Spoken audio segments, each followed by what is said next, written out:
Hello, all you beautiful souls. Thank you for tuning in for another edition of Operation Tango Romeo, the trauma recovery podcast for veterans, first responders, and their families.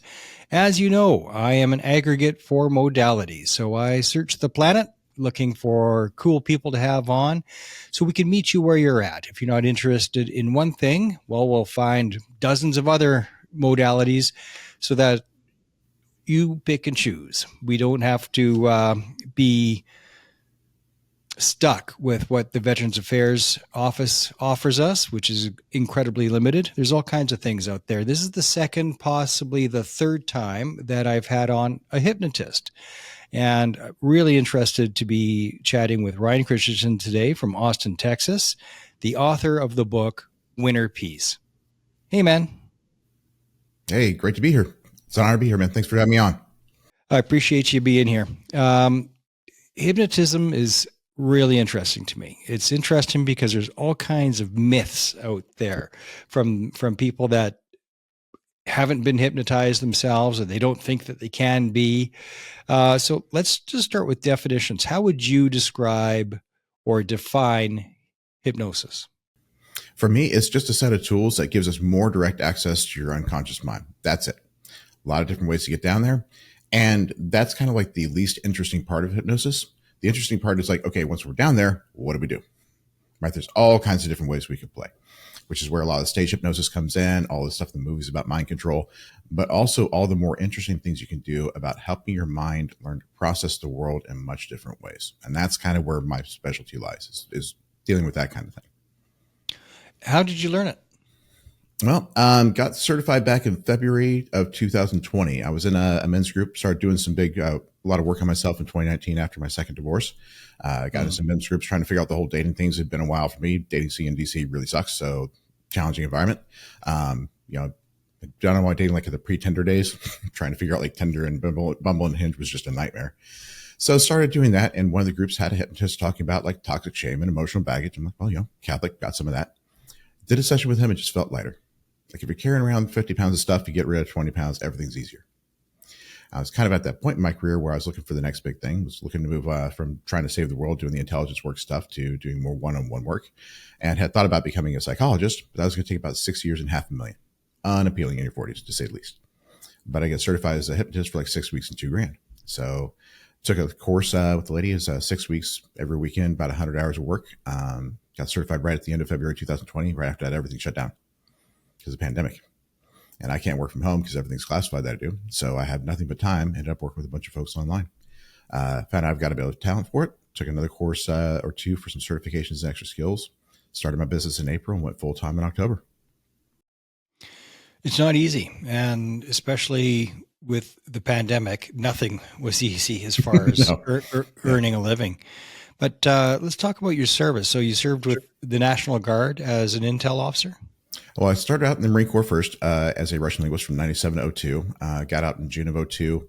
Kind of futzed around for a little bit. I was trying to do the finance thing and the international business thing. Also trying to roll over, continue working over in the Air Force. That didn't work. The MOS numbers got changed and just screwed up all the paperwork. So I shifted over to the Air National Guard there in Kansas. Started working intel for a Predator unit, supporting Predators and U-2s. Transferred to Virginia Air National Guard when I moved to DC, supported F-16 and F-22 squadrons. And that's also kind of when I got into the contracting world in DC, supporting, counterterrorism operations, counterproliferation operations as a contractor. So, and then I saw you did that privately as well. So I didn't know that intelligence was something that gets contracted out. Yeah, well, they need a lot of support, and they don't have enough capacity to hire everyone as a federal employee. So they basically have a lot of contractors come on to do a lot of the kind of the back end work of like the analysis and planning and so forth and so on. And the actual operational decisions get made by government officials. There's like inherently governmental functions, like the actual decision making, the actual spying, that kind of stuff is done by actual government employees. But there's a lot of other stuff that can be done by contract employees. So a lot of my stuff was analysis, targeting, that kind of stuff. As a contractor, though, is it more difficult to get the security clearance so that you can get access to the information that you need? You need to be sponsored by the agency that's going to be hiring you, and that can be a difficult process. It was a lot easier back whenever I got hired. I got hired back in 04, and that was still when the Great War global war on terrorism was really ramping up. There was a huge need for it. By the time around 2009, 2010 rolled around, we had been pretty much filled everything we needed. So it was a lot harder to get clearances after that. But back whenever I started in that space is a very, very heavy need for it. So it wasn't that hard to get sponsored. Getting your clearance, of course, difficult as always. And the work I did, I also had to do like a full scope, full lifestyle polygraph to get in there as well, because of the sensitivity of stuff that I was working on, which was like 2 days of polygraph interrogation. It was an interesting experience. 2 days. Yeah, 2 days. Yeah, 2 days. Well, you know, when you're involved in like hacking and stuff like that as a kid, they have some extra questions they have to ask you. Oh, okay. You know? Okay. Yeah, well, I've had computers since I was 1979, and you just end up messing around with stuff. So I was in hacking groups when I was in like high school and junior high and stuff like that. So yeah, you got to come back. We have some more questions for you. What was your first computer? Oh man, it was a Wise Dumb Terminal. It was a thing just like looked like a monitor. That's basically all it was. Monitor and keyboard. It had just enough memory so you could boot it up and dial into a server. That's all it could really do.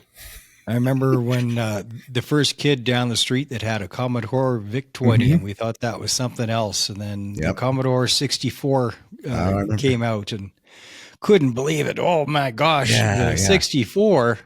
And when the 1200 baud modems come out, they were just so fast you couldn't believe it. And now we got like megabit size. It's just crazy how much stuff has changed. Well, the guy that had the VIC-20, we were all impressed. Like, watch this, and he it took me 7 hours to write all this code. And look, you can watch the computer counting from 1 to infinity. It only took 7 hours for me to figure out how to tell it how to do that. Yeah. But well, I got to start somewhere, I suppose, with technology. You do indeed. So, what are some of the biggest myths of hypnotism, would you say, or misunderstandings? The biggest misunderstanding is that it's about control. It's that I have control over your mind, or I'm taking control over it, or I make you do it. That's not true at all. Hypnosis is a voluntary state. It's something that I lead you into, right? I take you down a series of steps, whether that's a progressive relaxation, kind of like a guided meditation. There's some other ones the one I do is called an element induction. It's like relaxing your eyes, opening, closing, a couple other things to lead you into this state. If you look at like brain waves, your beta state is your waking state, alpha is that kind of meditative state, theta is hypnosis, and then delta is sleep. It's kind of like guiding you down another level deeper in your mind past meditation, right? So that edge and that sort of space in between wake and sleep, like that, waking up first thing in the morning, you're still kind of groggy, things are still kind of like in and out. That's kind of the same state of hypnosis is, right? It's just a state that's between waking and your dreaming sleep, right below meditation. And you have to be willing to go there. If you don't want me to take you there, I can't take you. That's where we get this idea of like suggestibility and can you be hypnotized as well? Yes, you can if you want to be, right? If you don't So there is such a thing as you can't be hypnotized? Well, I'm sure there are people who can't, but it's more like you refuse to, or you don't want to play the game, right? If you don't want to play the game, I can't take you there, right? If you don't trust me, I can't take you there. If you don't follow along on doing the steps, I can't take you there, right? Some people it's a fear thing, some people it's a control thing, some people it's whatever. But fundamentally, if you want to go there, we can take you there. Sometimes we got to do a little bit of work to help you get to this place where you can, but it's not that hard. With your Intel background, have you ever sort of cross-referenced your hypnotism training with the idea of Manchurian candidates and how that's achieved? I haven't. I mean, you get the whole MK Ultra experiments, like there's looking at mind control stuff all the time. But for me, it's like, it's not that useful to go down that road to do that kind of stuff. I mean, you had to look at like how much control over these people's environments that they had and how much drugs that they were putting these people on. Like, it's ridiculous, right? If you think of it, it's not long ago. I had it explained to me, and there were 3 main pillars for MK Ultra type of thing to be able to work. It's moving permission is one of them, and I forget the other 2, but there were 3 main pillars, and they kind of were interwoven with each other.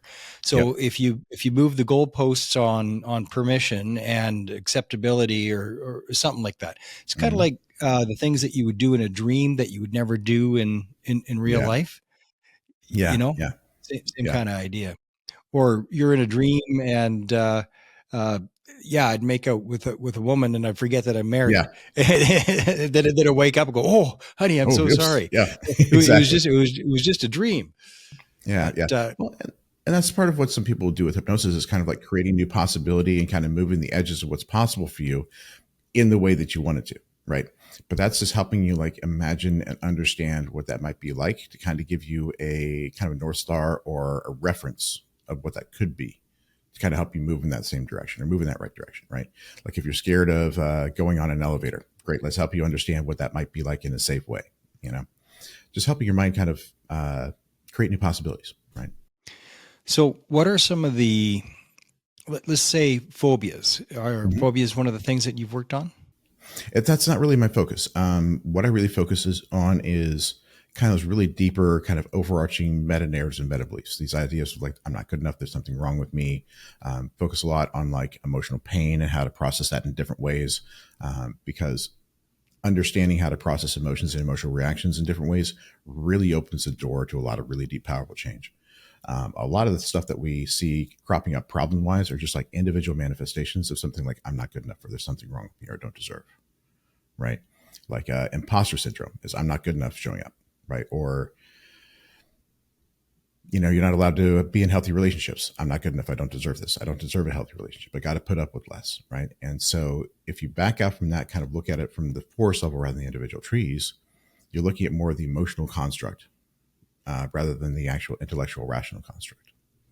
And the reason that's really important is that your emotional mind is faster, right? It's reaching its conclusions first. So it's kind of like setting the frame of reference for us to understand things, right? And if we can understand what that emotional conclusion is, how it got there, and change that emotional conclusion, now we can really change the context we're understanding everything else in. One of the maxims that I've repeated many times, I wonder if you agree. There's not too many absolutes Mm-hmm. in psychology that I found, but one that so far has stood the test is that people only treat themselves the way believe they deserve to be treated. Yes. In other words, you can only treat yourself according to your self concept. If you think Mm-hmm. you are a 6 out of 10 in a particular category, then that's how you act.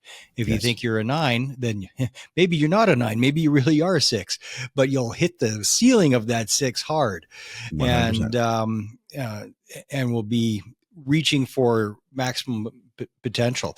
So you agree with that? You can only treat yourself the way you believe you deserve to be treated. Oh, 100%. Absolutely. Your self concept drives every result you get in life, period. Yeah. Right. If you feel like, if you look at some of the most highest performing like athletes, like you look at like Mike Tyson or Michael Jordan, right? They're driven by massive resentment, right? They're like, I have to prove I'm the best. And that desire to prove that they're the best comes from that like underlying insecurity of, I don't know if I'm the best, or I have to overcome some challenge, or I have to prove to myself that I'm good enough because I'm not good enough. If you look at like the Alex Hormozy, the entrepreneur, really famous guy, making like 500 million a year in revenue in his like mid 30s, phenomenal at what he does. His backstory is his dad was like really critical of him. He could never measure up. So in his early 20s, I'm like, all right, I've got to find a way to prove this guy wrong. I've got to find a way to make more money than this guy does. And that was his way to prove that he's good enough after all this criticism. And that has just driven him to ridiculous heights of financial success. But if you watch him, he's like still massively insecure, and that thing never ends. Yeah, it seems like either the cup is never full, Mm-hmm. or Oprah's another example. It's never enough. Mm-hmm. It's never enough. It's never enough. Exactly. Right? And you Exactly. look at Oprah's story, and it's like, well, no shit. It's never enough. It's Mm-hmm. molested and raped as a young kid, and treated like Absolutely. trash, and so it's never enough. And just it can be a positive driver, that feeling of I'm not enough, or it can do exactly the opposite and Mm. keep you from ever achieving anything, keep you from leaving the house. Well, I think that, in my opinion, it's always a negative driver. Not that it can't help you succeed massively, because it can, but if you have all this massive success and not the fulfillment, then what's it for? And often that drive to succeed in order to prove yourself good enough becomes a trap in and of itself, because you don't let Yeah. yourself do anything else. Right, the rest of your life is a mess, or you do it in ways that are shady and unethical because you're just trying to make that number go up. right? That constant comparison is just this constant pressure to keep doing and doing and doing. And oftentimes, if things go wrong in any way, shape, or form, like there's no safety net. If they take away that one thing that you're using to prove that you're good enough and that goes away, man, you are done. I wonder what your thoughts are. Mm-hmm. One of the other very few maxims that Mm-hmm. that I hold is that most people don't know who they are, and they mix up their roles with who they are. When I was a trainer at Sandler Training, we call it identity theory, Mm-hmm. identity versus role. So people think that they are the role, the father, the welder, the cop, the veteran. They think that that's what they are, but it isn't. What you are is kind or loyal or honest. Like if you think of going into a graveyard and you're looking at the Mm-hmm. tombstones, right? You don't see the roles so much other Right. than loving father. But if you could choose between father or loving, you would choose the loving, because the loving is who Sure. you are. The father was the role that you had, if that makes sense. And when people don't understand that, because they really believe that they are their roles and that their self-worth is derived from how well they perform those roles. Mm-hmm. Whereas I use the example of wildlife. What role does that moose have? It's just a moose, and it just Yeah. is. It is just being. Mm-hmm. And the value of that animal is inherent. It just Mm-hmm. is. No roles, no roles at all. It just is and just be. Um, what are your thoughts on Man, that? there's like 6 different things that kind of weave in together with this one. The first one that I would say is in my book, I talk about like what self-esteem really is and what value really is. Back in the caveman days, I use example, our capacity to survive was based on our capacity to do work. Can I hunt Mm-hmm. down and kill the woolly mammoth? If yes, I survive. Otherwise, I die. These days, our survival is based on an exchange of value. I earn money. I trade it for what I need. So the question we answer these days is not how much work can I do. It's how valuable am I? How valuable this is determines what I deserve, determines how well I can survive. Okay. So we have to have an answer of what that value is. The problem is if you look at like attachment theory, 30% of people have a secure attachment style, 70% have an insecure attachment style, right? Which means 30% of people have a healthy self-concept of who and what they are. 70% of people do not. So that 70% of people don't like who they are when they ask the question, who am I? They get answers like I'm weak, I'm powerless, I'm lazy, I'm not good enough, I suck, whatever that happens to be, I don't have any talent. Great. That's not an answer I can live with if this determines my value, because then I can't get what I need to survive. So if I can't be this, I need to figure out who else I need to be. I can't be who I am. I can't be who I am inside. I've got to figure out who else I need to be, who else I can become in order to have value to survive. That's when, I find the thing that I'm good at. I can be an entrepreneur. I can be a father. I can adopt a role. I can be in the military. I can be a first responder. I can be in sports. I find something I'm good at and I define myself by that and I measure myself by that. The difficulty is that's a conscious, rational concept. I've created an ego. I've created an identity on a conscious and rational level. And your emotional mind ain't using that same measure. It's using that same measure they came up with if I'm not good enough. There's something wrong with me. So you're still getting that answer from your emotional mind because your mind is looking at the world through 2 lenses all the time. It's looking at the trees and the forest. You decide, I like this tree. I'm going to measure myself by this. The emotional mind is still looking at the forest. So it doesn't care that this tree looks pretty. The rest of the forest sucks. That's why we're always fighting that self-concept and that self-identity and that emotional concept. So the way out of that trap is to get down and figure out whether that emotional conclusion came from the beginning and rewrite that emotional belief, rewrite that emotional conclusion. Because when you get to the point where you don't have that thing, where you have this idea of I am good enough, there's nothing wrong with me, there's nothing to fix, then worth becomes internal because value is just a choice. It always is. You chose the thing to measure. You chose a way to measure it. And when I choose a thing to measure and the way to measure it, I can come up with any answer I want. So of course I'm going to find one that I measure high by. But if it's just a choice, it's arbitrary, it's subjective, it's 100% something you did. And the difficulty is we made that emotional choice when we were young, when things were good. And because of the way those beliefs work in our unconscious mind, they don't change based on outside evidence. One of the principles in hypnosis is the idea of the critical factor, buried between the conscious and the unconscious mind. And it says that your unconscious mind judges true and false based on what it already believes. So if you created I'm not good enough when you're young, nothing from the outside world can disprove it because it's ignoring all evidence is wrong. Got to be done from the inside out. And that's the biggest struggle we have is we have this idea of I can succeed my way out of insecurity. I can build worth in some other way. Doesn't work that way. I wish it did, but it doesn't. No. And one of the things that I find with myself, with others, is that if there are restrictions, if there are self-imposed, well, they feel like they're self-imposed, but really it boils down to childhood trauma almost all the time. Sure. In the military, the American military does a really good job of keeping stats on everything. And the ACEs score, which is adverse childhood events, so childhood trauma, is higher depending on the trauma-rich environment that you choose as a trade.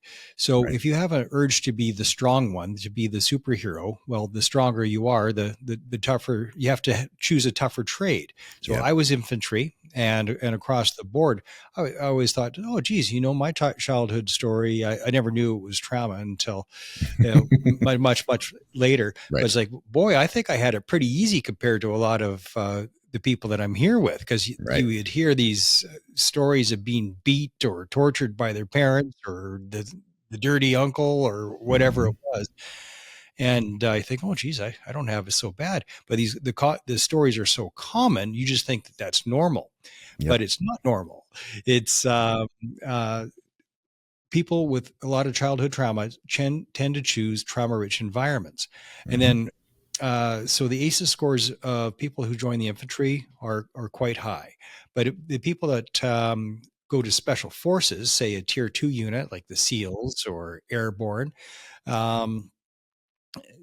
now you get around the campfire with these guys, and the childhood stories are even a bit more of toe curlers, like beat you with a pipe, huh? Holy shit, and then you go to the tier 1 units, and the childhood trauma stories are even worse again. And it's not across the board, but on average, according to the stats kept by the American military, that's how that goes. And it's the constant trying to, if I was weak as a child and made to feel weak and useless and like I didn't have my own power, well, I'm going to compensate for that. Either you're going to curl into a ball and just accept it and be a beta all your life, or you're going to be an ultra alpha. And that's how that goes. Do you find with the work that you do that it really, the answers are usually, not always, but usually out of childhood trauma? Yes. And I wouldn't necessarily focus on trauma, because I think that when we talk about trauma, we tend to talk about severe individual events or like extremes. And I don't think that's necessary to screw somebody up pretty big. Okay. Well, it comes in a lot of forms. Like it can be an event, it can be violence, but it quite often is neglect. So, and that's kind of what I was trying to get to. Yeah. So I'm sorry, I didn't mean to interrupt. No. If you're in an environment when you're young where you simply cannot get your needs met, or simply things don't work, or nothing you do works, that's going to create an environment of like pervasive negative emotion, significant negative emotion that you cannot escape. Because when you're a child, you cannot escape your environment. You don't want to have any control over it. You're just stuck. And unfortunately, because we have this narrative around emotions being pain, when you're stuck in that environment where you're having a lot of heavy negative emotion, you're experiencing a lot of emotional pain. That's how your mind interprets it. And you go into, again, one of two responses. You got that freeze response or a fight response, right? Cage and the treadmill. Okay. This is what I talk about in the book. If you can't escape that environment, you never have any options. You're stuck in that cage. That's where you curl up in a ball. You got the flop response. You're in depression. You're in powerlessness. You have no agency, right? And your mind shapes your environment to keep you away from emotional pain. Because when you've been in that much emotional pain, that your emotional state becomes a threat to your physical existence. It really does. If you look at deaths of despair, that's where all that comes from. Too much emotional pain, can't escape it. I'm suffering too much. I'm out. So we create the cage to keep us away from any situations that might push that same emotional button.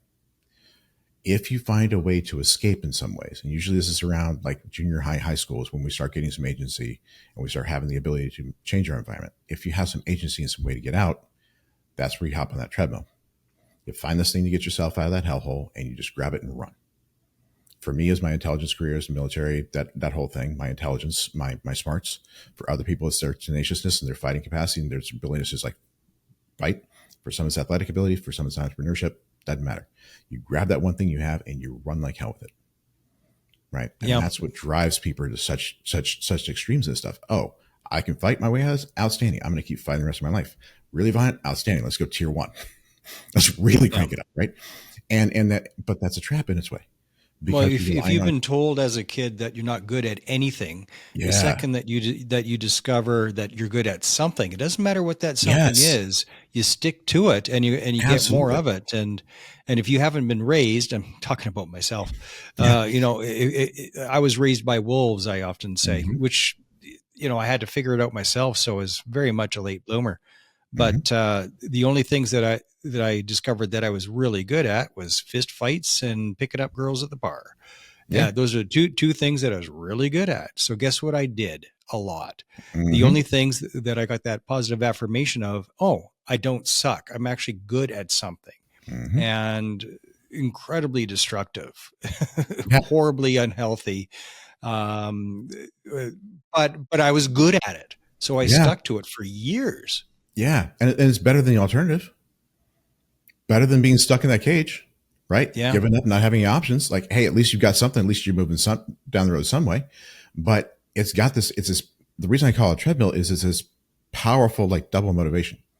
You're running from that pain of the childhood. You're running from that pain of the terrible environment, right? Getting the hell away from that. And you've got something that's rewarding you. Carrot and the stick, right?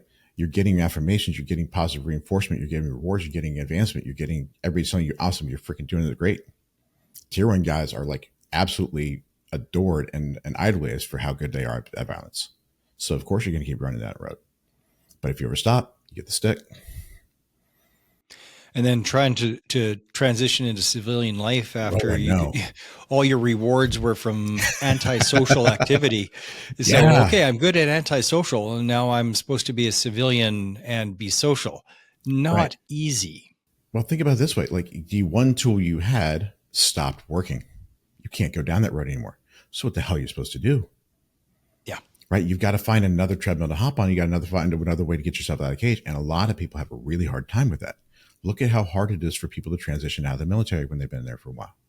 Well, a lot of people think, oh, I'll just become a cop. And then they're like, oh, great, you're ex-military. We'll hire you as a cop. And then you actually are in violent situations. Everybody's like, whoa, what the hell was that? He's like, what? What?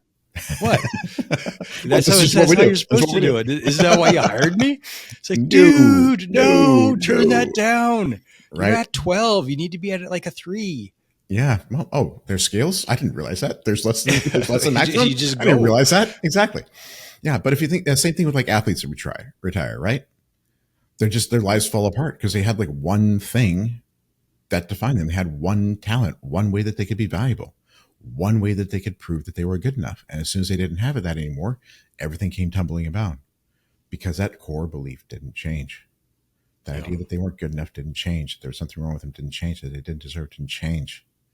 Right. Which is why it's so important, in my opinion, to get the hell down there to that core understanding of where the heck that came from in the first place and rewrite that narrative. Right. Because if you're taking this idea of like, I'm weak, I can't protect myself. Right. For the long time, that was true. You're in a violent, abusive environment. There ain't nothing you could do to prevent yourself from getting hurt.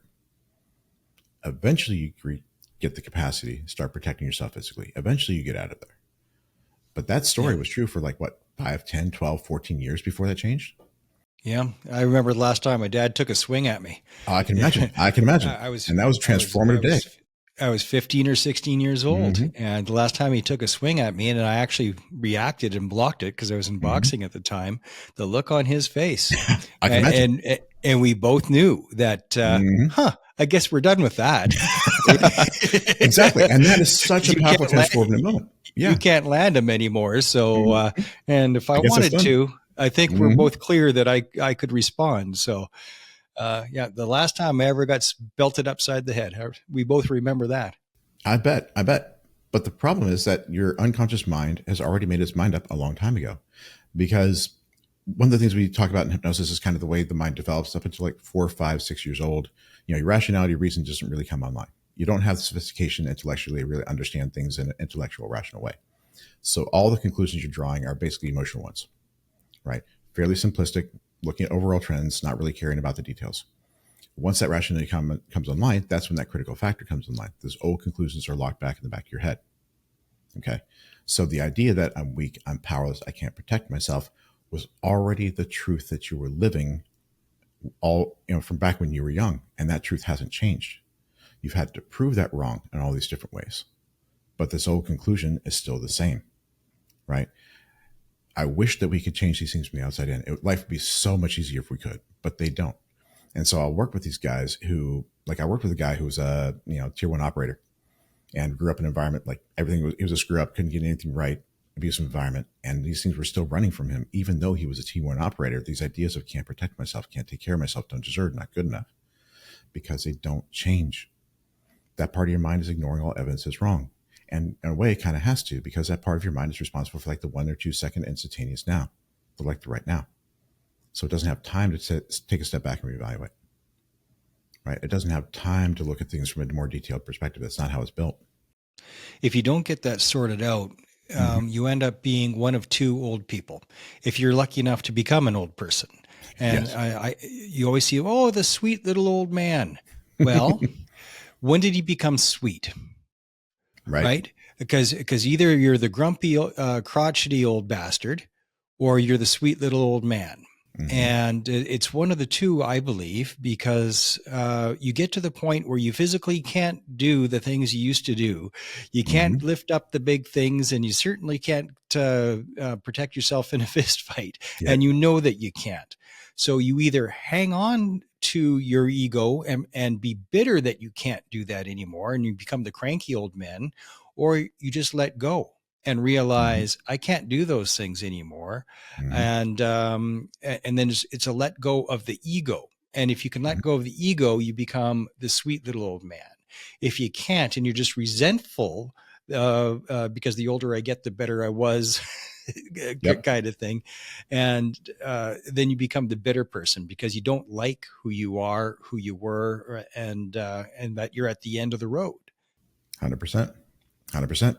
And that's a hard thing to do, is let go of the identity you've built because it no longer serves you, it no longer works, and actually figure out who you really are. Because again, we create that identity, we create that ego, we try to become somebody else because we don't like the answers we get when we ask who we are. When you ask myself, who am I? I'm like, oh, well, I can't protect myself. I'm weak. I'm not good enough. I don't deserve it. It's like, that's not a good answer. But until you're willing to confront that, figure it out, come to peace with it, make terms with it, and change it, you're always going to have this other thing that you have to be. Well, I was talking about authentic identity earlier. How would you describe it from your perspective? Who are we?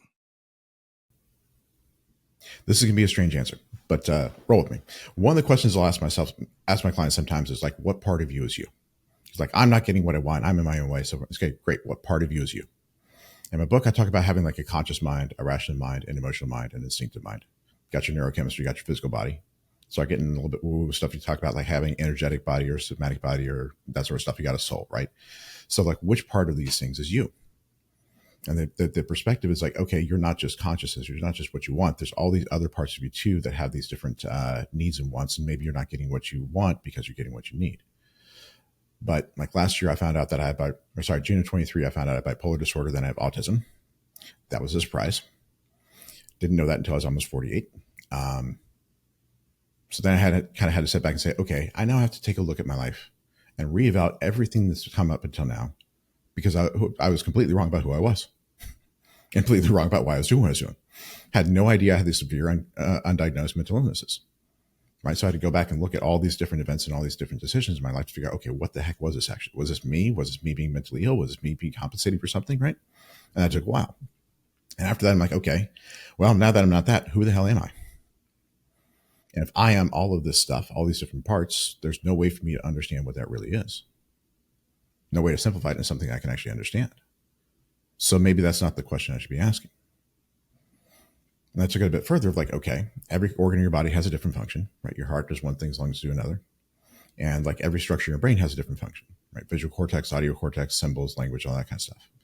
And so each part of me is taking a different slice of reality, processing it a different way, and like creating an output for the whole of me to be able to use.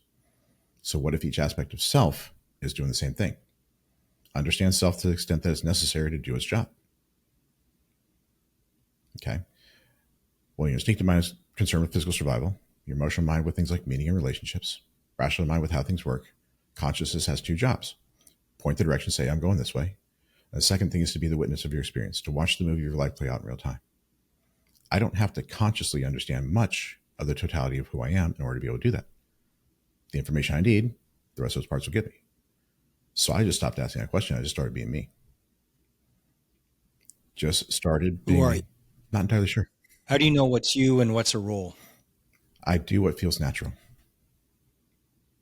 Whatever feels natural, whatever feels aligned, whatever feels right, that's what I do.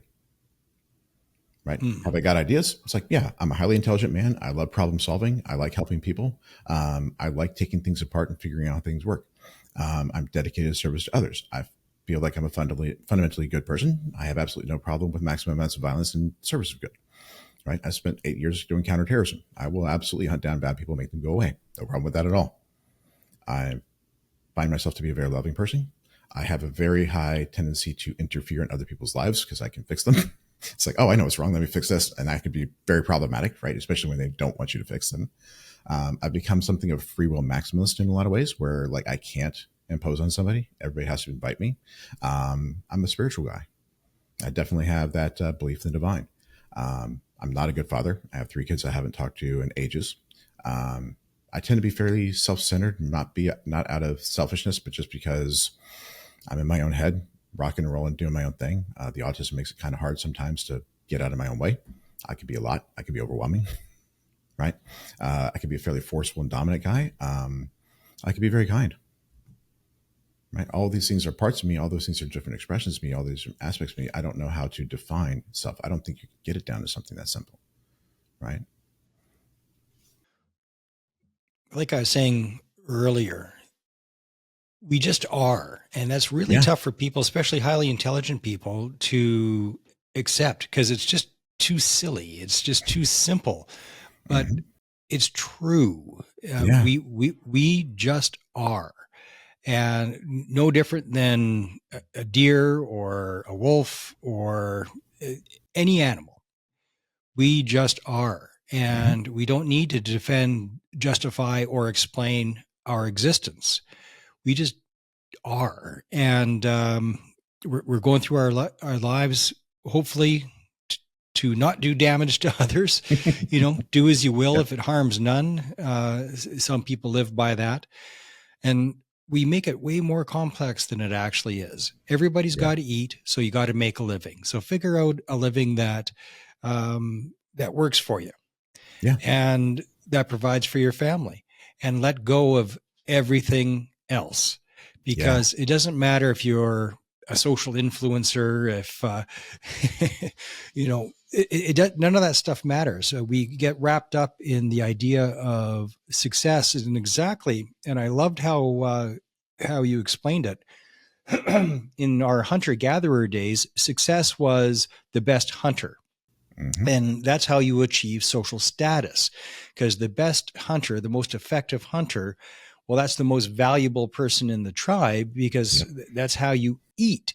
And then we grew into agriculture. So Mm-hmm. whoever's best at agriculture, then that's the person at the top of the food chain. And Mm-hmm. but this urge to be at the top, to be at the best, it's folly. It's foolishness. Like you look after yourself and look after as many other people as you have the capacity to look after, Mm-hmm. just because that's the right thing to do, and leave it at that. And if you're not number one, doesn't matter. That competitiveness doesn't matter. Are you eating?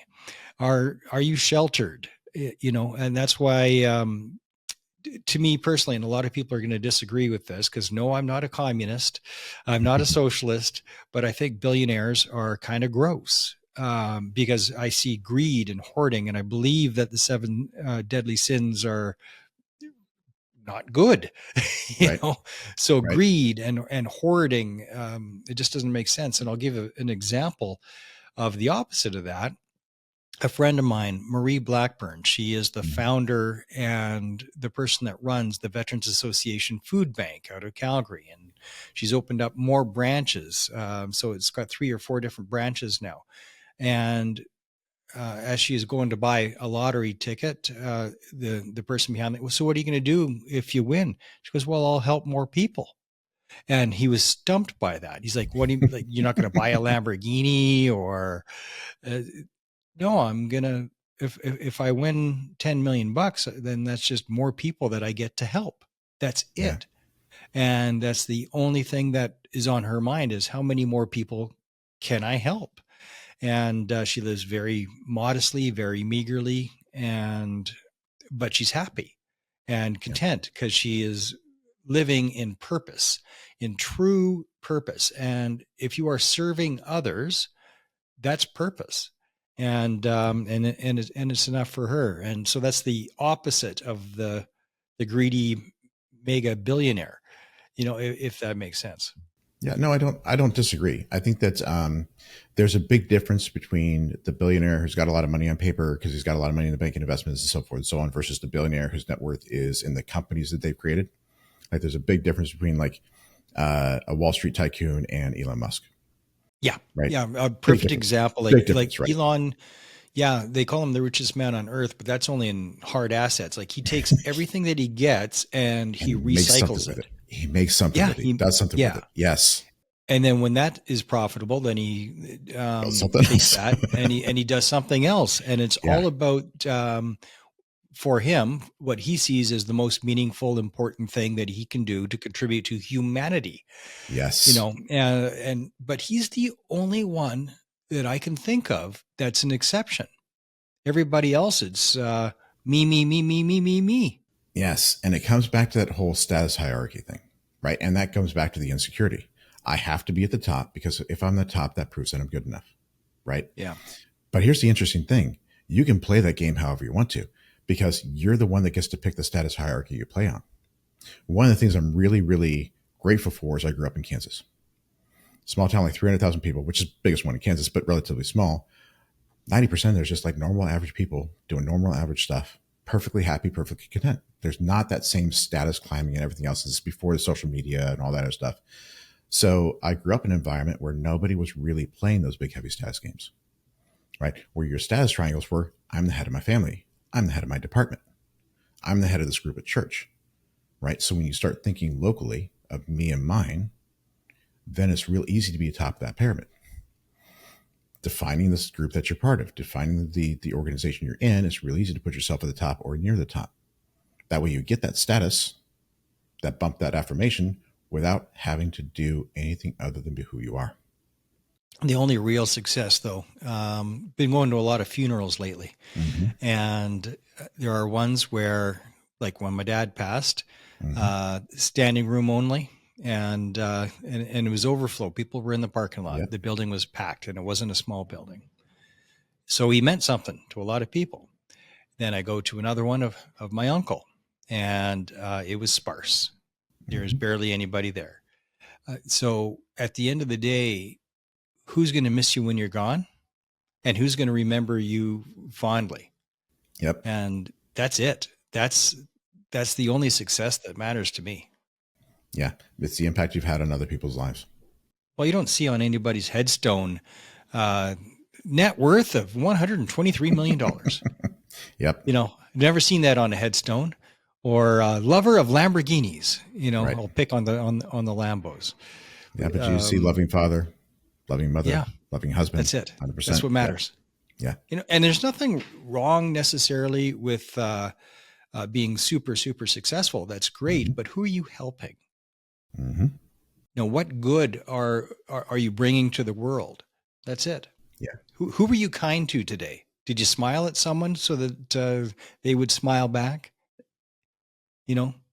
Did you make anybody feel seen today? Mm-hmm. Those are the people that I aspire towards. Love it. Love it.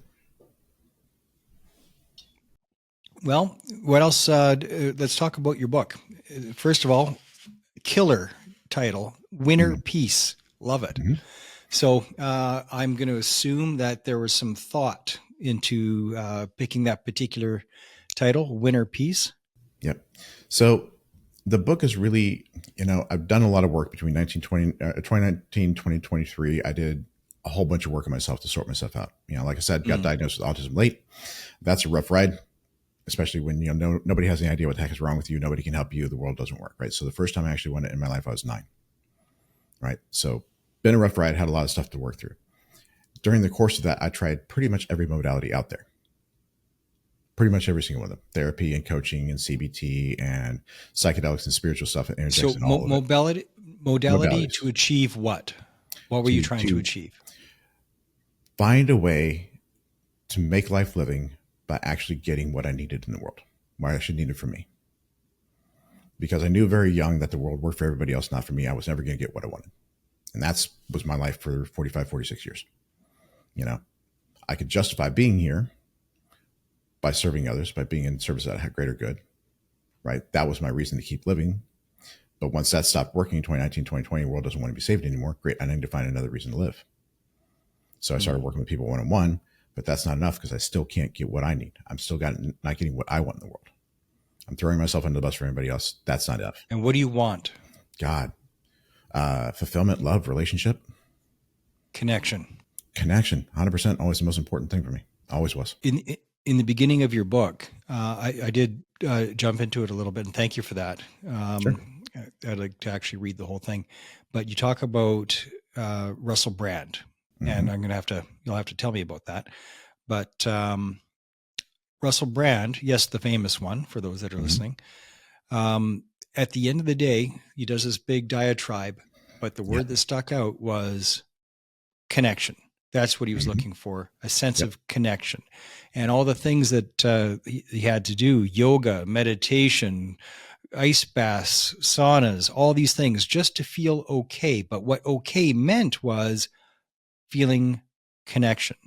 Now, Mm-hmm. I talk about all the time that post-traumatic stress disorder, which is a post-traumatic stress injury, it's an actual Mm-hmm. neurological injury. It's an injury of disconnection. It disconnects Mm-hmm. you from who you are, who you were, who you want to be, from your family, from relationships, from the world. Yep. And if disconnection is what the injury is, or the symptom of it, then the antidote is connection. Mm-hmm. So that's what you were looking for. Oh, And so 100%. how did you eventually find connection, and what is connection to you, and how would you describe that? Very deep question. Going to take a minute to answer that. The first thing that really kind of broke things loose for me was a psychedelic retreat. Did some MDMA and some psilocybin. Yeah. Powerful, powerful experience. And I actually have a tattoo on my chest that says I am alive. The day is July 29th, 2021, because it's the first time in my life that I actually felt that life was worth living. That I actually felt that it was possible to get what I wanted. Right? Because that experience, that gave me this very powerful experience of what it was like to be connected, to be alive, to be fully alive. It's like, okay, cool. I can have this. It's possible. Right? That's what really started me like, okay, I will do whatever the hell I need to. I will do whatever is necessary to get whole, to heal. But fundamentally, what I realized is all of the issues are subconscious ones, right? It's all in the back of our head. That's where all the problems are. Psychedelics, hypnosis, only ways to get down there. Psychedelics are beautiful. They are a powerful, powerful experience. They definitely open up the door and move the ball forward. You don't have any control. You don't get to go work on what you want to. There's limited ability to change things when you're down there. Hypnosis gives me that direct access, right? I can open the door, go down there for as long as I need to. Most hypnosis work is based on suggestion and persuasion. Can dump a bunch of good stuff in there, hope it sticks. But now I've got a new belief set competing with an old belief set. Old belief set has lifetime of evidence, usually wins. But I'm an intel guy. I've got access to the back of your head. And every bit of information I ever need is back there. Anything you're doing, any pattern of behavior, any pattern of emotional response has a purpose. It knows exactly what it's there for, exactly what it's doing, exactly what it's trying to accomplish. So why am I messing around guessing when I can say, show me? Show me how this came to be. Show me how this works. Show me why is this necessary. And once I understand how that chain of logic is created, I can sit down and dismantle disprove that old chain of logic, create a new one that draws a different conclusion. We can change what those things and those beliefs are. We can even do it to those larger emotional constructions of I'm not good enough as an overall construct, of I'm not deserving as an overall construct. And I essentially had to keep on reverse engineering my way down to there to figure that out and fix that in order to create connection, because the first thing you have to be able to connect with is yourself. Yeah. If you cannot connect with who you really are, if you cannot accept who you really are, you can't let anybody else connect with it either, because you know it's bad, wrong, or broken. So if you allow somebody in, they're going to see that and they're going to run. So you got to be connected with yourself first. You have to own, accept, and love yourself first before anybody else can. The issue is ego, because ego is the false self. I just saw where I don't always agree with Dr. Jordan Peterson. Sometimes I think he is seeing things, I don't want to say wrong, but he's missing a couple of pieces of the puzzle. Sure. When he comes to his conclusion. And because he was shitting on Eckhart Tolle. And I really like Eckhart Tolle and how he frames ego, how he describes it. It's not in a Freudian sense. It's in his own, he's got his own way of doing it. And I think it's right. And I think it's accurate. But he calls ego the false self. And I agree with that. Ego is the roles. It's the, it's not really who you are. So how you can't be connected to who you actually are if you're hanging on to ego, onto the different roles, onto your story. And so ego is the barrier to connection, which is why, and how you were describing hypnotism earlier, the first thing that popped into my head was psychedelics. And then you mentioned psychedelics, like, yes, that's where it is. What the glory of psychedelics is it disconnects you from ego. And once that disconnection is severed, so that connection to ego is severed, it lets you see that you just are. You're just a ball of energy, a ball of consciousness, having a human experience through this body that we're currently in. And that's it. So to see yourself more as the observer. And ego is the bottom line, that is the barrier to the connection. So the more you can let go of that ego, the more you can connect to yourself. And the more you're connected to yourself you are, the more connected to others you are. Yeah. And I would actually flip that around. I would say that you can't let go of ego until you actually connect with who you are. That ego is necessary until you can connect with who you are. Because until you can actually own what you really are, to include the stuff you don't like, you have to have an ego, you have to have a false self you're trying to be instead, because you can't be you. Right? So the process of letting go of the ego is a process of figuring out who you actually are, making peace with those parts of yourself, reimagining and reintegrating those parts of yourself you used to deny, judge, whatever. Right? It's really going back to those times when you were powerless and weak. You couldn't protect yourself, and say, okay, no, I protected myself as best I could. I found a way to survive. Right? Survival is not just fight or flight. There's also freeze, flaunt, and most importantly, flop. Sometimes the best you can do is curl up in a ball and take it, because you don't have any other options. But that is a win if it helps you survive. And it takes an immense amount of strength and courage to just endure what you can't prevent. And when you start looking at events through that way, it's like, okay, I wasn't actually powerless and weak back then. I was as powerful as I needed to be to get through, until I could give myself different options. And when you start doing that deep reframing, that allows you to say, okay, yes, this happened and I was powerful anyway, which means I don't have to judge that. I can connect with it. I can own it.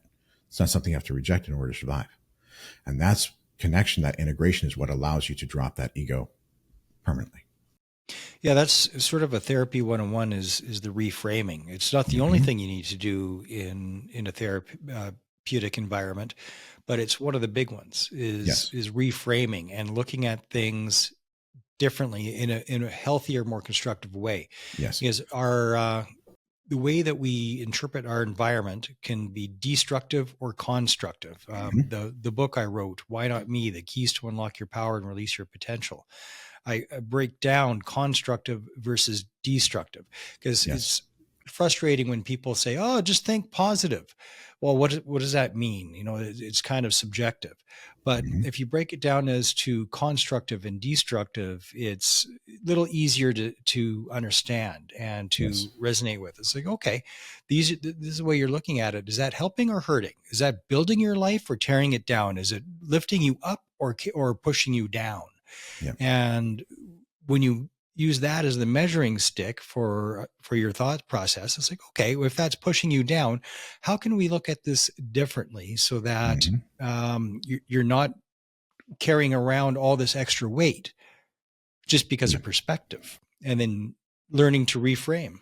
Yeah, I would say that there's a big difference between doing it in a therapeutic setting on a conscious, rational level and doing it on a subconscious level. Because you could understand Mm, things and know things on a conscious level, and it will make absolutely no difference at all to what your unconscious mind believes, what your unconscious mind does, and how you it's emotionally true. react, period. So you have to do that reframing on that deep unconscious level.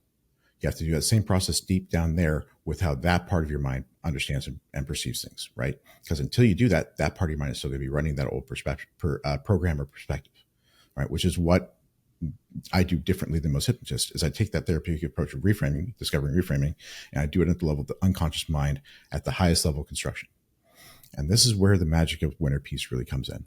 It's about taking some of these deepest, most powerful, most pervasive understandings of who and what we are and what we've been through and reframing them on a deep unconscious level, on that emotional level, on that highest level. And the book kind of walks you through how to understand these different levels of your mind, the roles each of them play, and how to start reframing some of those most common things. And one of the most common things we have to reframe is this idea that emotions are pain in the first place. Mm. Because when you think that emotions are pain, they come from emotional wounds caused by emotional trauma. When you think that emotions are pain and you've suffered a lot of emotional pain, the survival centers of your mind start getting activated. It means your mind has to protect you from these emotions. It means your mind has to narrow your life to make sure those buttons don't get pushed. That's where a lot of these restrictions come from. That's where a lot of these fears come from. Your mind is keeping you away from situations that might push those emotional buttons. The way I look at them instead is emotions are not pain, they're questions. Every negative emotion is your mind asking you for help to solve a problem. That's it. And the problems are out there, they're not in here. It's how do I navigate the world? How do I navigate the situation? If I'm angry, it's because something out there's a threat and I need to get it away from me. Right? If I'm afraid, there's something I have to get away from. If I'm anxious, there's trouble coming down the pipe. What I've heard you explain, it really explains why New Year's resolutions don't stick. Well, I think Nope. only 1 or 2% of New Year's resolutions last for more than a year, Mm-hmm. because when you make the New Year's resolution, you're relying on motivation, and motivation always fades. Mm-hmm. It just doesn't stick. You need discipline, and discipline is a result of self-concept. Mm-hmm. Discipline is a decision where this is who I am. It's the Yep. decision of this is who I am. I'm a warrior or I'm not. I'm an athlete or I'm not. Um, I'm a hard worker or I'm not. I'm committed or I'm not. And that is a deep unconscious thing. So, and that's why they don't stick. Because if you don't dig deep enough and change that underlying tape of who am I? Are Mm-hmm. you the type of person that can make a promise and keep it? Yes or no? If the answer is yes, then you'll keep your New Year's resolution. That means you're only part of 1 or 2%. Right. 1 or 2% of the population that makes them. That's it. Yep. New Year's resolutions are an ego thing. Who do I want to be? Not who am I? Yeah, exactly. Right. Exactly. Yeah. So Yeah. one of the I don't like who I'm being, so I want to be this. And it's not, yes. and that's the wrong, I want to be. No, you just be. It's a decision. Mm-hmm. Yeah. It's a decision. So one of the most powerful things that happens when you move emotions from pain to questions, a lot of really interesting things happen. Number one, if your hand hurts, you're supposed to fix your hand because that's busted. We feel emotions in here and in here. So always looking to change ourselves, to fix us, because we think that the problem is where the pain is. As soon as you take that concept away, okay, I'm not the problem. I'm built how I am. How do we need to get out the good world? Problems are always out there. The other thing is wounds and trauma take on very different concepts. If emotions are not pain, they don't come from wounds, which means there's nothing to heal and there never actually was. All right. And trauma takes on a different context. Trauma is just a situation where you're in a situation, you're confronted with a challenge of some kind, and you cannot find a way to win. Your mind is screaming at you for help, and you don't have an answer. And the reason that this is so powerful is by doing this deep work and changing these concepts, you're changing who you are from the beginning to now. So you're talking about all these different childhood traumas. Great. You're reframing all of that. You're taking yourself from a level of high neuroticism, high negative opinion of yourself in the world, to low neuroticism, low positive opinion of yourself in the world. You know, anecdotally, I went from like an 86 to a 9 on a scale of 100. My friend from like a 96 to a 12, which doesn't happen with pretty much any other modality I've heard. And when you do that, you are now looking at your life through a much more positive lens, writ large. PTSD, highly correlated with high neuroticism. What happens when you go to low neuroticism? What does that do for people who suffer PTSD? It makes it so much easier for them to see their lives and the traumatic events and everything in it in a much more positive light, which makes it a heck of a lot more easy to transition out of that PTSD state. Because your emotional and also depersonalizing it. Yes. You know, instead of this happened to me. Yes. No, this happened, and become the observer. Yes. You know, look at it from a 30,000, like it's a movie, right? It happened. Yes, I was a participant, but it happened. Yes. The fact that I was involved in it doesn't mean it happened to me. It just means this was the experience that I had. Well, and think about it this way. If you think about it from in terms of like self-concept, okay, a traumatic event like that is like, okay, I have this negative opinion of myself. I suck. I'm not good enough, whatever that is. I'm not tough enough. I'm not strong enough. And you go into an event and it's catastrophic. Something happens, right? It does two things. Number one, it confirms that this negative opinion you have of yourself, that's you. That's the truth. That's what you really are. And because this is what you are, this catastrophic thing happened. That's where the self-blame and everything comes in. And a lot of the ways the PTSD is your mind saying, oh crap, I am this.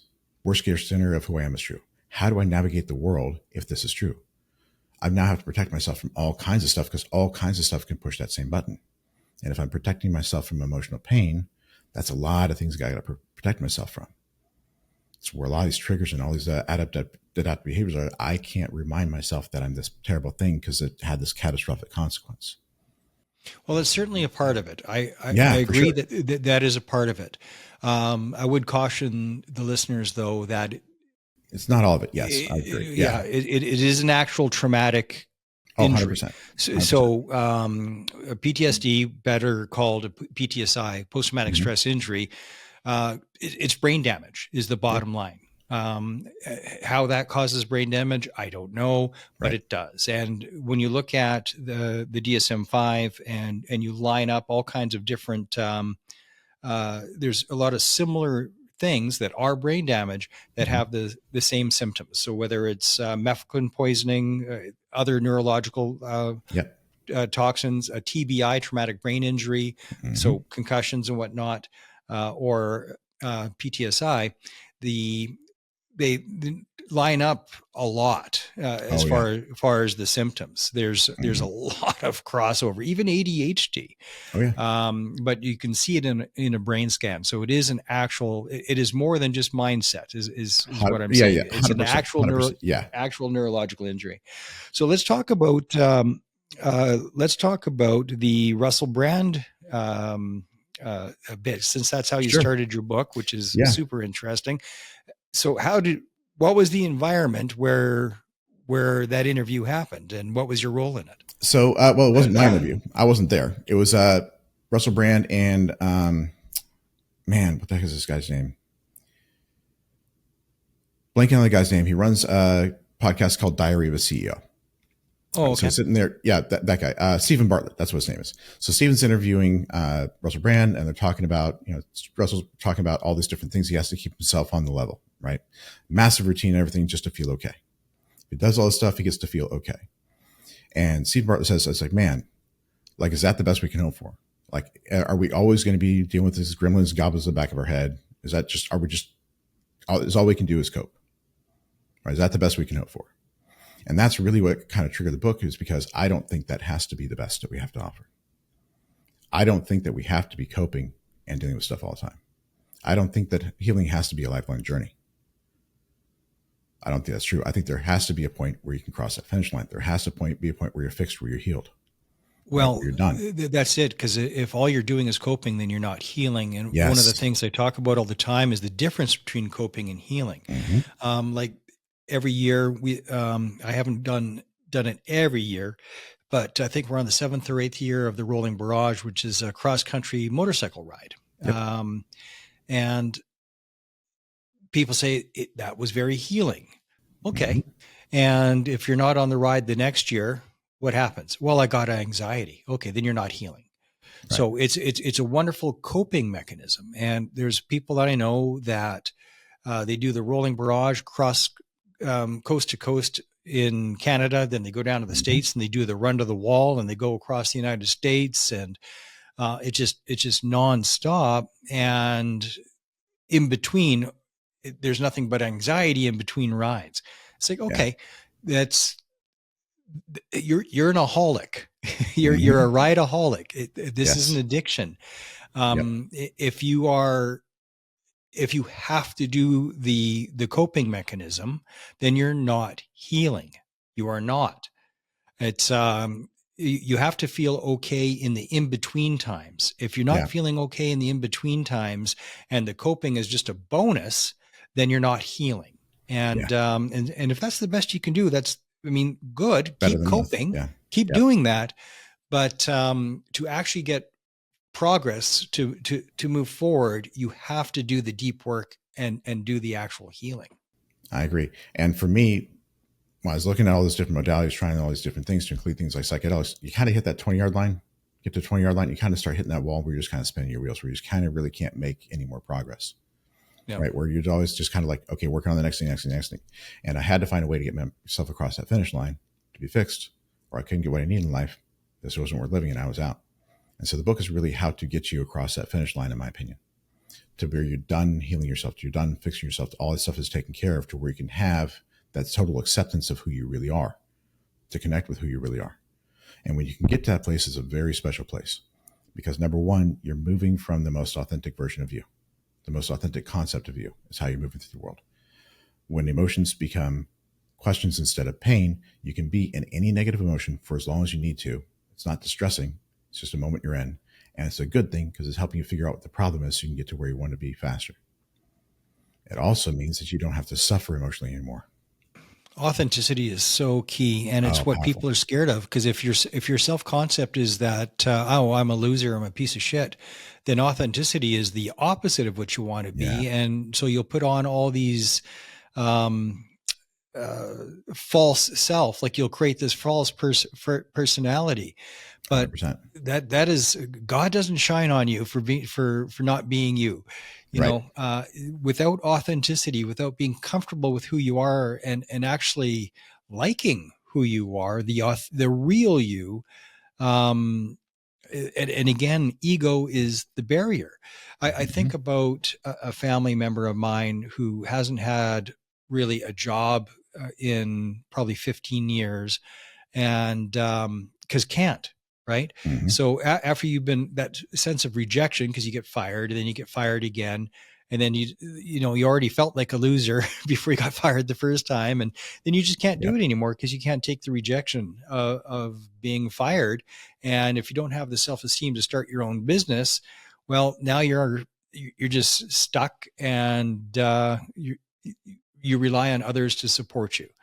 Yep. Well, that is tough to intervene with somebody like that who's in their 50s, who has zero accomplishments in life, no family, no kids, no spouse, and relies on others to survive, and yet will walk around telling everybody how life works. They know one way it works, that's for sure. Yeah, that's it. For somebody in that extreme situation, are there people that are just beyond help? I mean, maybe there are. Or would hypnosis even be helpful for somebody in that extreme position? Man. Hypnosis is a voluntary process. They'd have to be willing to go through that experience. Now, again, like the 12-step program, you'd have to be able to first say that there's a problem and admit that, which is the hardest thing in the world to do. Hardest thing in the world to do. Like, they would not be able to go through the process I do. To me, like, in order to kind of like confront the things you have to confront and own the things you have to own, in order to go through what I do, you have to be pretty far down the road in terms of being able to be honest with yourself. Oh, and it's like, okay, I got some stuff. I got an idea what this is. I'm willing to go wherever the darkness is to fix this stuff. Probably not there. For somebody who's in that deep of a hole, it's really hard to get them out, because the first thing you have to do is give them hope. And they've already tried everything, or at least they felt they have. Right. Mm-hmm. So you have to give them a reason that didn't work and a reason something else will. It's kind of hard to figure out what that's going to be. Right. But if you can get them a bit of hope, man, I think the psychedelics would be the best freaking thing to break somebody like that loose, crack them open in a heartbeat. Yeah. That's, and unfortunately, you're never a prophet in your own village. So no. The one fella I'm thinking about, family member, he's about 3 years older than me. Mm-hmm. So even I'm the younger family member. So he won't let me help him, is my presumption. It's in 2017, when I first reached out for help, it was a 1,000-pound telephone, man. It was the hardest thing I ever did, because I had to admit that I don't got this. Yeah. I can't do it by myself. And I'm intensely independent, because I've had to be my whole life. Like from the age of 5, right. I remember taking the training wheels off my bicycle because I did it because Dad wouldn't, and so my whole life I've had just got to figure it out myself. Got to do it myself because nobody else is going to. And so asking for help in 2017 was brutal. And also the best thing I ever did. Yeah. So for somebody like this, I wrestle with that, because I still have to have the conversation in my mind, and maybe he'll never want to see me again, and that's fine. But that bit of encouragement has to happen. I think about so many people, including myself, but I had Joe Roberts on. Joe Roberts was homeless, living under a bridge in the greater Vancouver area, and sitting on a park bench with somebody that wasn't homeless and that was healthy and productive. And after having an interesting conversation with Joe, he simply said to him something to the tune of, Joe, we've been talking for an hour, and I've got to tell you that there's a lot more to you than you give yourself credit for. Mm-hmm. You don't have to live like this. You can do more. You're worth it. You have the ability. And that's all it bloody took. That's all it took. But because it was from somebody that was outside of his life. Mm-hmm. Right. Yep. That 100%. May not have landed from somebody that he grew up with. But from that one person, that's all it took. And he turned his life, and now he's he went across the country pushing a shopping cart, raised all kinds of money for homelessness, is a CEO of a company. He's doing really well. He's clean, sober, and productive and successful. And there's something really interesting about that. Sorry, I just want to throw this out there. There's something really interesting about the story about kind of the approach that happened, because people like me, I fix people for a living. It's so easy for me to see what's wrong. I just want to let me just fix it. Here's what's going wrong with you. I can fix this for you. Your life can be better. It's so impulsive, right? But what I realized was, and this is kind of what wrecked my last relationship, is I was trying to help them because I felt uncomfortable seeing them in a mess. I was trying to solve my discomfort, not them. They haven't asked me for help. They haven't wanted me to fix it. That's not something they wanted to deal with. I was trying to make them deal with it because I felt uncomfortable with the fact that their life was mess, right? I was fixing my pain. But the story is hey, I'm just having conversations hey, you notice this?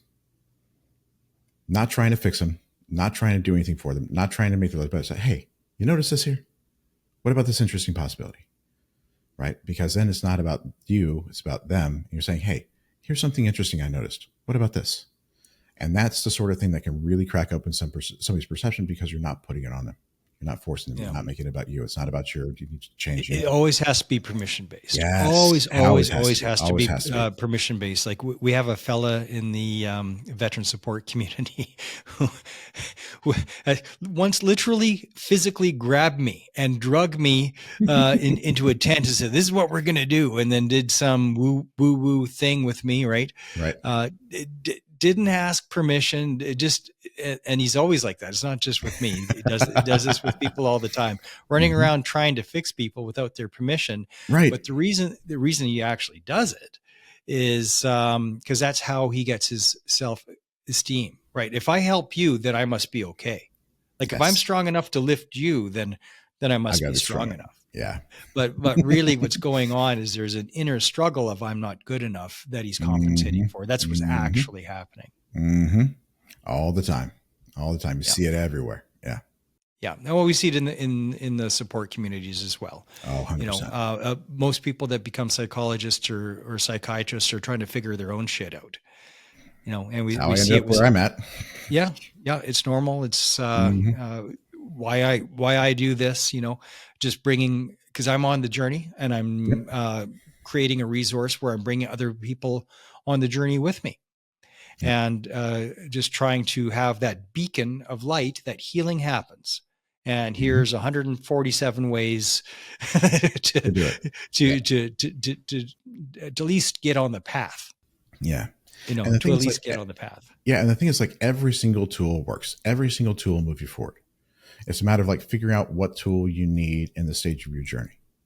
Yeah. What's going to move the needle the most? Like, okay, this isn't working anymore. Great. Where do I need to go next? Right. And having that powerful list of like 147 different modalities, 147 different perspectives, unbelievable. Right. The thing I would say I would contribute is that there is a way to kind of handle those deep, pervasive narratives and the idea that there is a finish line.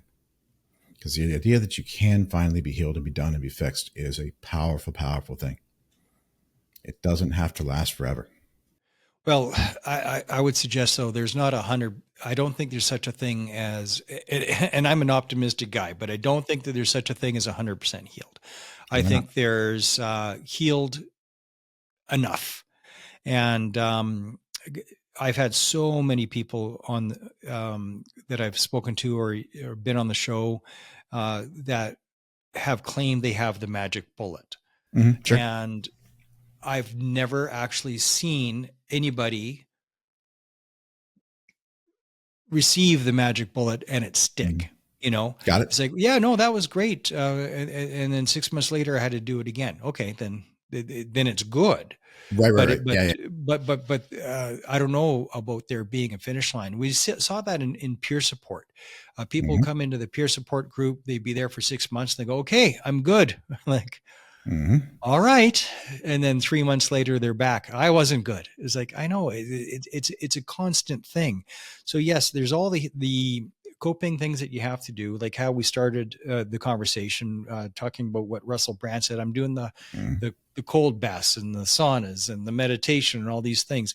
But yeah, you have to still do those. But as you heal, it's less frantic. It's you have to do less of it, but you still have to live a healthy life, Sure. or you will fall back into anxiety and depression.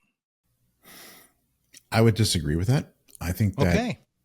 there's a reason you fall back into anxiety and depression, because if 90% of the problems are in the unconscious mind and you're not fixing it directly there, then no, they're going to keep on showing up in all these different ways.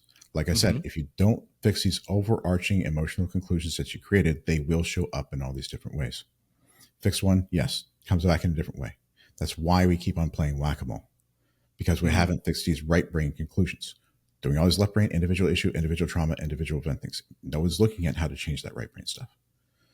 This is why there's no finish line, because it keeps on popping up because these right brain conclusions haven't changed.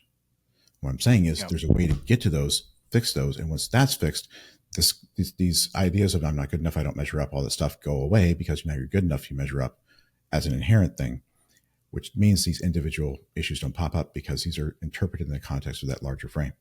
So if you can change that larger frame, then you're changing the context where you're interpreting everything at. The anxiety, the depression, that stuff like that doesn't come back in the same way it did. Well, that's Because super encouraging, Ryan. Yeah. See, driving is gone. Yeah. Your book is Winner Peace. How do people get a hold of your book? Winner Peace, How to End Inner Conflict, Make Success Inevitable. It's available on Amazon and all the different formats to include Audible. Okay, that's Winner Peace by Ryan Christianson. And how can people get a hold of you if they want to use your services? Sure. My website is www.ryanthehypnotist.com. I offer free 45-minute consultation. We'll sit down, take a look at what's going on in your life, kind of what's happened up until now. I'll give you an idea of what those different subconscious structures are that might be still playing around. And we can talk about a way to kind of get you past all that.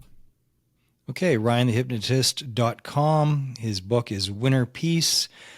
Thank you, Ryan Christianson, for joining me today. Thank you so much for having me on. All right, brother. Stay on the line. You're listening to Operation Tango Romeo, the Trauma Recovery Podcast for veterans, first responders, and their families. And remember, healing happens